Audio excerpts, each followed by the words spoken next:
దేవుని నామానికి మహిమ కలుగును గాక. నీ సన్నిధిలో నేను అనే కార్యక్రమమునకు బ్రైడ్ ఆఫ్ క్రైస్ట్ చర్చ్ తరఫున మీ అందరికీ నా ఆహ్వానం పలుకుతా ఉన్నానండి. ఈ దినమున దేవుడు మనకు అనుగ్రహించిన వాగ్దానాన్ని మనం ఇప్పుడు చదువుకుందాం. విలాప వాక్యములు 2వ అధ్యాయము 18వ వచనం. జనులు హృదయపూర్వకముగా యెహోవాకు మొరపెట్టుదురు. సియోను కుమారి ప్రాకారమా, నదీ ప్రవాహము వలె దివారాత్రము కన్నీరు పారనిమ్ము. విరామము కలుగనీయకుము, నీ కంటి పాపను విశ్రమింపనీయకుము. హల్లెలూయా. దేవుడి వాక్యం దీవించి ఆశీర్వదించునుగాక. ఆమేన్. మరి నేటి దినమున దేవుడు మనకు అనుగ్రహించినటువంటి ఈ వాగ్దానము, మనతో చెప్తున్నటువంటి మాట ఒక్కసారి మనం ఆలకించినట్లయితే, ప్రభు చెప్తున్నటువంటి మాట, జనులు హృదయపూర్వకంగా యెహోవాకు మొర్రపెట్టుదురు. ఆమేన్. అవునండి, నిజముగా శ్రమ కలిగిన దినమున మొర్ర పెట్టకుండా మనము ఉండగలుగుతామా?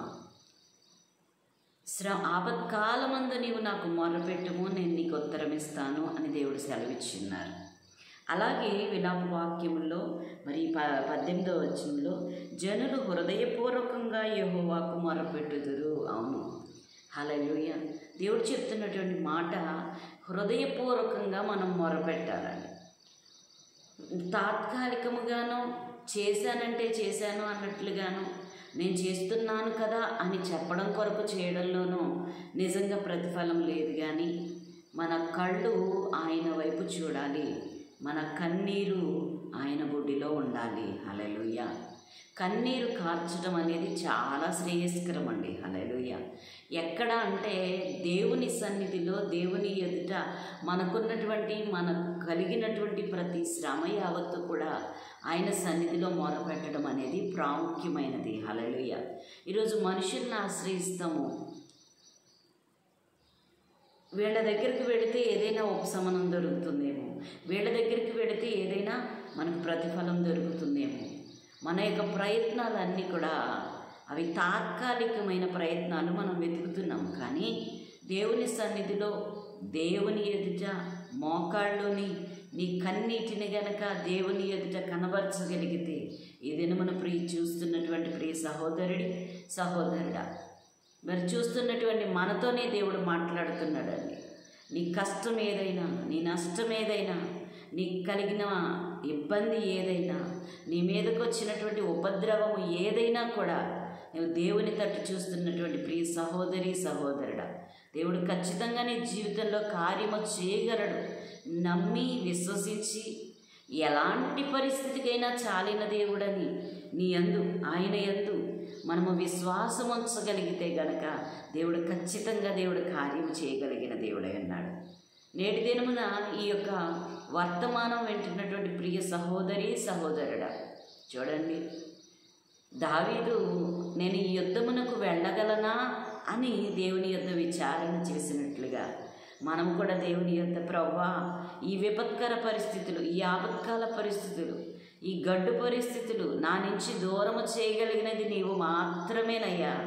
లోకంలో ఎవ్వరు నాకు సహాయం చేసిన తాత్కాలికమైన సహాయాలే తప్పితే సంపూర్ణమైనటువంటి, కంప్లీట్గా నన్ను విడిపించే సహాయము నీ ఒక్కడవే చేయగలవేసయ్యా.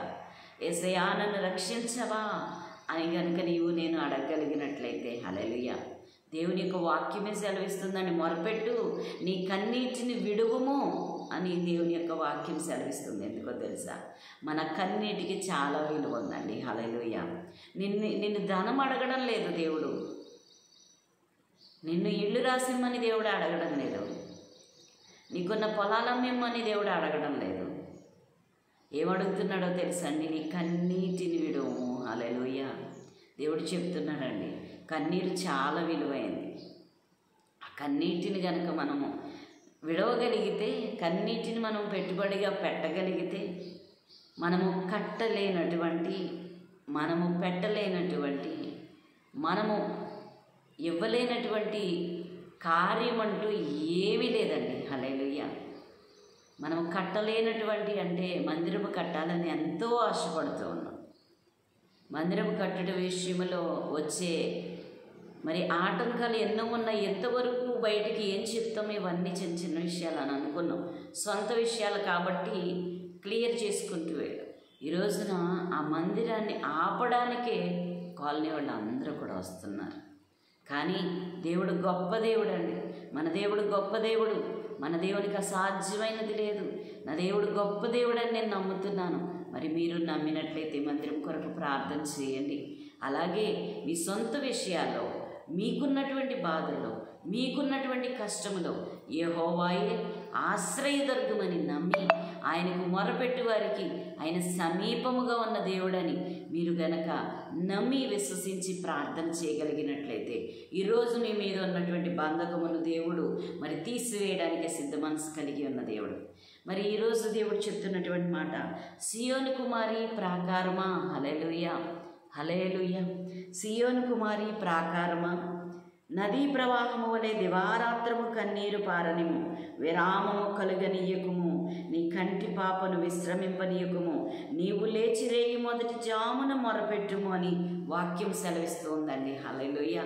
వాక్యం ఏం చెప్పిందో ఆ చెప్పిన వాక్యాన్ని మనం తూచా తప్పకుండా నెరవేర్చగలిగిన వారమైతే హల్లెలూయా. మరి ఏదైనా కూడా మన జీవితంలో అన్నీ సాఫీగా వెళ్ళాయి అని అంటే మనం దేవుడు చెప్పిన పనిని మనం చేయలేం. దేవుడు చెప్పిన పనిని మనం చేసినప్పుడు అన్నాడు కానా విందులో మరి ఆ ద్రాక్షారసం అయిపోయింది, ఆ బాణలన్నీ ఖాళీగా అయిపోయింది. ఇప్పుడు ఆ ఇంటి పెళ్లి పెద్ద చాలా దిగులుగా ఉన్నాడు. శిష్యులు దాన్ని చూసి మొరపెట్టారండి యేసయ్య దగ్గరికి వెళ్ళి.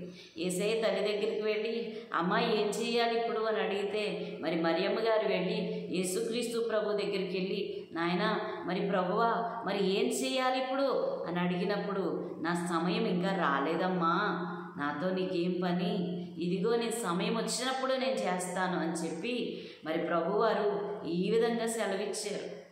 శిష్యులను పిలిచి, ఇదిగో ఆ రాతి బాణల్ని నింపండి నీళ్లతో. హల్లెలూయా. మన కన్నీటి విలువ ఇప్పుడు అర్థమైందా అండి? ఎందుకంటే మన కన్నీటికి ఎంత విలువ అంటే ఆ రాతి బాణ నిండా నీళ్లను ద్రాక్షారసంగా మార్చాడు. నేటి దినము నుండి నువ్వు మరి దేవుని సన్నిధికి వెళ్ళి నువ్వు విత్తే ప్రతి కన్నీటి బొట్టు కూడా నీకు ప్రతిఫలం ఇవ్వబోతుంది. హల్లెలూయా.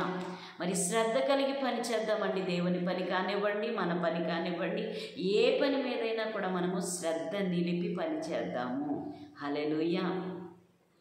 దేవుడు సెలవిస్తున్నటువంటి మాట ఏంటి అని అంటే, నేటి దినమున దేవుడు మనకిచ్చినటువంటి గొప్ప ఆయుధం ఏంటి అంటే ప్రార్థన. ప్రార్థన అనేది మనకు విజయాన్ని తీసుకొస్తుంది.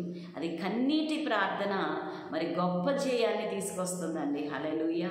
మరి మనందరము కూడా మనకున్నటువంటి ప్రతి శ్రమ యావత్తు దేవుని ఎదుట కన్నీటితో వెతగలిగితే అదే శ్రమ నుంచి దేవుడు గొప్ప బహుమానాన్ని దేవుడు నీ కొరకు దాచిపెట్టి ఉంచాడని ఈ దినమున నువ్వు నమ్మి విశ్వసించి మరి ప్రార్థన చేయగలగలను అని నువ్వు అనుకున్నట్లయితే, ప్రార్థన చేస్తాను అనే ఒప్పందం నువ్వు చేసుకోగలిగితే నీ కన్నీటిని దేవుని ఎదుట విడువము, నీవు విరామము కలగనీయకము. ఒక విషయంలో సంపూర్ణంగా పొందుకున్నాము చాలు అని అనుకోవడానికి కాదు కదండి.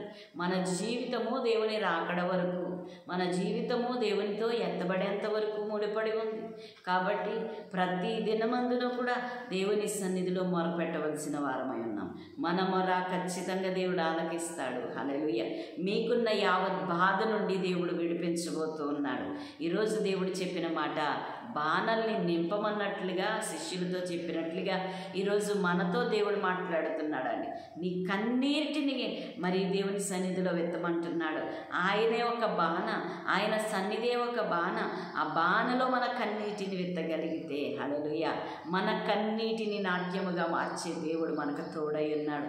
గనుక ఈ దినమున చూస్తున్నటువంటి ప్రియ సహోదరి సహోదరుడా, మన జీవితంలో ఎదురయ్యే ప్రతి సమస్యకు పరిష్కారం మన దేవుని సన్నిధిలో మనకు ఉంది. లోకంలోనికి వెళ్ళక్కర్లేదు, పాపము జోలికి పోనవసరం లేదు, మరి ఈ లోకపు పెద్దల యొద్దకు నీవు వెళ్ళనవసరం లేదు. నీ ప్రతి సమస్యకు కూడా పరిష్కారం యేసే అని నీవు నమ్మగలిగినట్లయితే దేవుని యొక్క సహాయం ఖచ్చితంగా నీవు మొరపెట్టినప్పుడు నీకు ఖచ్చితంగా దొరుకుతుంది. మొరపెట్టు, విరామము కలగనీయకము, విశ్రాంతి కలగనీయకము. హల్లెలూయా. కాబట్టి నేటి దినమున దేవుడు మనకు అనుగ్రహించినటువంటి విలాప వాక్యములు 2వ అధ్యాయము మరి 18వ వచనంలో దేవుడు చెప్పినట్లుగా ఈ దినము నుంచి మీరు నేను చేయగలిగితే మనము త్వరలోనే గొప్ప పరిష్కారమును, గొప్ప శాంతిని, గొప్ప మరి ప్రతిఫలమును మనం పొందుకోబోతున్నాం. కాబట్టి నమ్మినట్లయితే లైక్ చేయండి, షేర్ చేయండి, సబ్స్క్రైబ్ చేయండి. మరి ఈ వాక్యాన్ని అనేక జనులకు చేరవేయండి. దేవుని యొక్క మహిమను చూద్దాము, దేవుని యొక్క సహాయము పొందుకుందాము.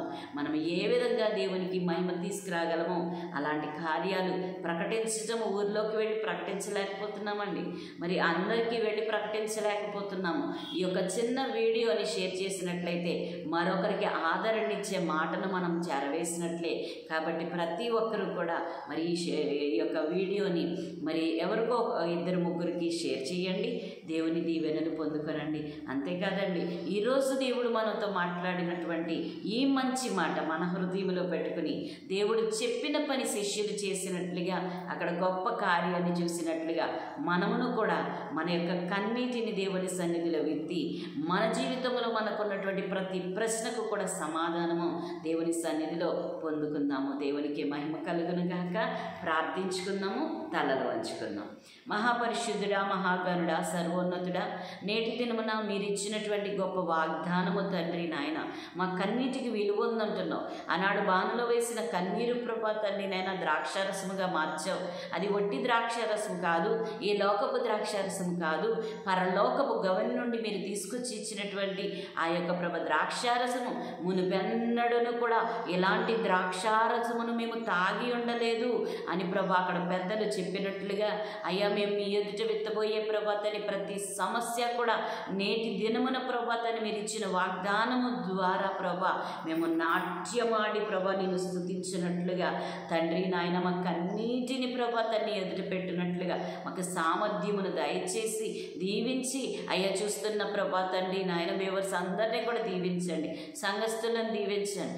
ఎవరైతే ఈ మాటలు వింటున్నారో ఆ మాటలను ప్రభాతని వారి హృదయంలో విత్తి ప్రభా అట్టి రీతిగా పనిచేసి ప్రభ పొందుకోవడానికి సహాయమును అనుగ్రహించమని, అయ్యా తండ్రి నాయన మీరు చెప్పిన పనిని మేము చేయుటకు ప్రభా తండ్రి నీ పరిశుద్ధ ఆత్మ సహాయమును మాకు దయచేయమని నాయన, నేడు మీరు చెప్పిన మాటను మా హృదయంలో పెట్టుకుని ముందు కొనసాగుటకు, ఎల్లప్పుడూ కూడా కొనసాగుటకు సహాయం చేయమని నజరేయుడైన యేసుక్రీస్తు నామములో ప్రభా ప్రతి ఒక్కరి బంధకములు కూడా తెగిపోవునుగా, ప్రతి ఒక్కరి సమస్యలు ప్రభా తండ్రి నేను విడిపించబడునుగా, ప్రతి ఒక్కరి ఆర్థిక ఇబ్బందుల నుంచి, కోటి సమస్యల నుంచి, కుటుంబ సమస్యల నుంచి, వారికున్న ప్రతి యావత్ సమస్య నుంచి విడిపించబడుదురుగా కానీ ప్రకటిస్తూ యేసుక్రీస్తు అతి పరిశుద్ధ నామములో ప్రార్థన చేసి అడిగి వేడుకొని ఉన్నాము తండ్రి.